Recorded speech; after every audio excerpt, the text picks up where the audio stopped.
But really, this place needs a makeover. Well, he asked for it.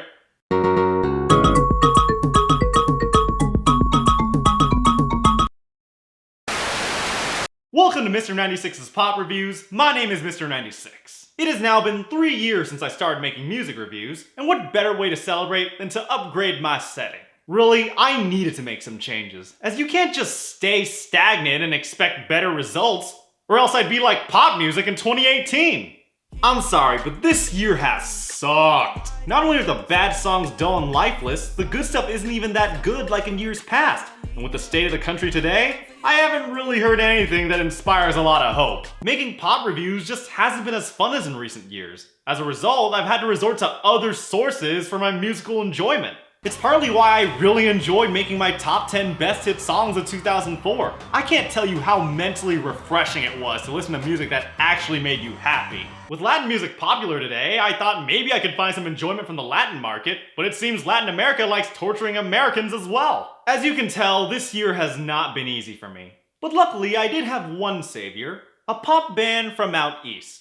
That's right, this group of singers and rappers has not only managed to reignite my love for music, but they've managed to get a song of theirs on the Billboard Hot 100. And with their unique blend of EDM and hip-hop along with a diehard fan base, this K-pop group shows no signs of slowing down. That group, of course, would be the worldwide phenomenon, Blackpink. Hit you with that You're damn right, Blackpink are fucking awesome! Even with less than a dozen songs in their discography, all of which I've liked, I've managed to feel more joy playing their music on loop than anything America had to offer this year.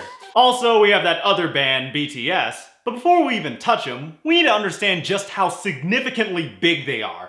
Okay, so you know how in America, our pop music tends to come from 3 major record labels in Universal, Sony, and Warner? I think we're all aware, but we don't really care since musically, where you sign doesn't make a difference. In South Korea though, where you sign means everything. In Korea, their big 3 are SM, YG, and JYP, each with very distinctive music styles and so strict on their artists they make American labels look like daycare. Let's start with the biggest one, SM. SM operates very much like a factory as they train their artists like soldiers from a young age, nurturing them to become multi-talented idols. As seen by iconic groups like Girls' Generation, Super Junior, and SHINee, SM artists tend to have a very clean-cut image with a very polished and addictive sound. Next is YG, which is famously known as the home of Big Bang. bang bang bang. Anyone who knows anything about K-pop in the last 10 years should know Big Bang. And like their legendary franchise, YG is like the anti-SM by focusing more on talent over looks and image, though they're pretty strict as well. As a result, YG tends to have the best rappers in the industry. Hell, 2 of them are in one band. Overall, YG artists have more personality and a unique aesthetic to them as characterized by Big Bang, 2NE1 back in the day, Psy back in the day, and of course, Blackpink. Then we have JYP, which stylistically is more or less a mix between the two. JYP was home to the legendary band Wonder Girls, who were the first Korean artists to ever make the Billboard Hot 100, and is currently home to their cash cow, Twice, whom I am not the biggest fan of, to say the least. When you're an Asian kid from California, K-pop knowledge is essentially mandatory, but why understanding the big 3 is important is because BTS managed to become the world's most famous K-pop group as independent artists. That is not something to be taken lightly. You see, BTS are the product of Big Hit Entertainment, who in 2017 surpassed all of the big 3 in net profit with only 1 band under their label. So yeah, considering K-pop bands are typically accused of being products of the label, BTS's success is nothing short of a game changer. To understand why they're successful, let's look at their members. BTS is comprised of 3 rappers, Rap Monster, J-Hope, and Suga, and 4 vocalists. Jin, the visual, V, the deep voice, Jimin, the high voice, and Jungkook, the main vocalist. What's interesting about this group compared to other K-pop groups is their willingness to embrace current Western trends such as trap and EDM music while keeping a bit of that familiar K-pop flavor. And unlike many K-pop groups, they actually write and produce their own music. So they seem to have popularity in America? I totally get it. But the reason I haven't joined BTS Army quite yet is their tendency to favor noise. Even though I generally like their songs, I haven't really fallen in love with the way they mix them, like in their latest song. I get being aggressive, but as much as they love dubstep, they tend to fall in love with the loud and brash noises even when they're not needed.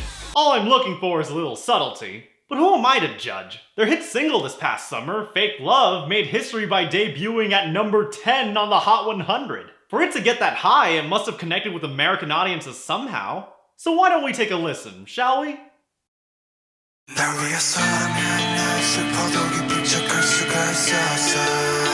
Ooh, okay, so it's a rock ballad. That's different, I'll give it that. I know it's just the intro, but I appreciate how it gets you engaged and immediately sets a tone of instability, ready to burst.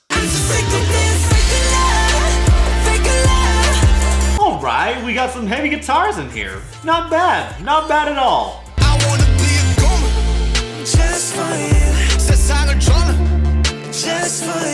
That's not bad either. I don't mind some rap rock. I listened to Linkin Park growing up, so as far as the concept goes, I like it. But I don't love it. I see what they're going for in making an emo ballad, but for some reason that punch doesn't quite hit home. Based on the genre, the song itself is not hard to understand, so it's not a translation issue. I think it really comes down, once again, to the production.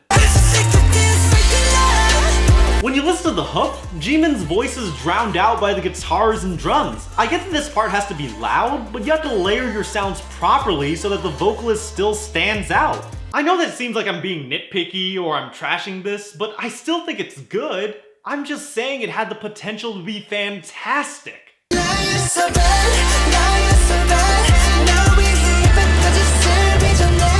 Like this part near the end, Jungkook and Jimin give great performances, but all the instruments are so meshed together you end up feeling the impact of neither instrument. Now some of you might say that the brashness of the mix is supposed to convey sadness and anger. Yeah, I get sadness and anger from the vocalists, but the music itself doesn't match the emotional turmoil they're trying to convey. The mix itself sounds more focused on being loud than being specific. And it's not like I'm some guy who doesn't understand the appeal of rock music, because they've done good guitar work before.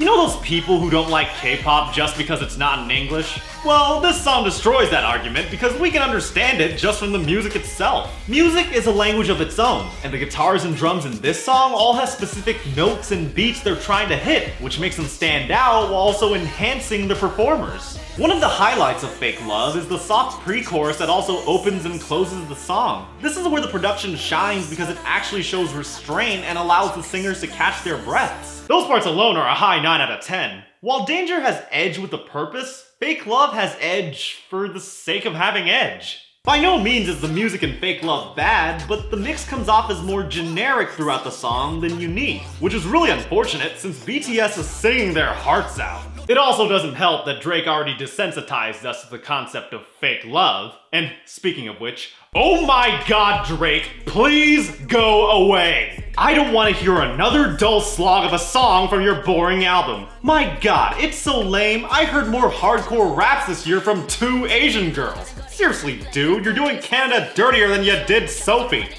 Come on, man, try harder and... I'm getting off topic. Back to BTS.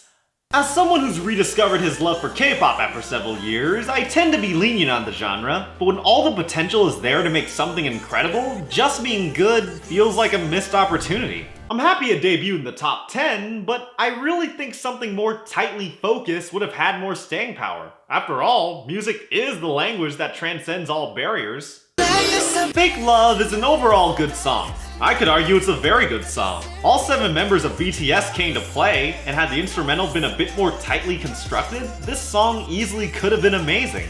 I was debating whether I'd give this a 7 or an 8, which is not easy to decide considering I screwed up last July by giving Nice for What a 9 out of 10, which was way too high in hindsight. With that experience still fresh in my mind, I should err on the side of caution. But then again... I do listen to Fake Love occasionally in my spare time, which is more than I could say for Nice for What, and historically speaking, I tend to be more forgiving to K-pop than I am to hip-hop, and actions do speak louder than words, so... You know what? I respect BTS. So I'll give this song a low 8 out of 10 for now. And to make sure I don't screw this up, let's raise the stakes a little. If that score holds up by December, I will finally review High School Musical in 2019.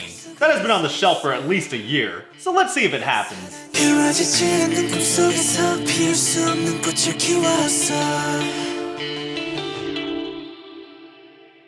Once again, my name is Mr. 96, and if you want to see more pop reviews, you can subscribe to my channel by hitting the subscribe button below, or by clicking my channel icon in the upper right corner at the end of the video. Thank you for 3 years of pop reviews, and in the meantime, I'm going to jam to some bangers.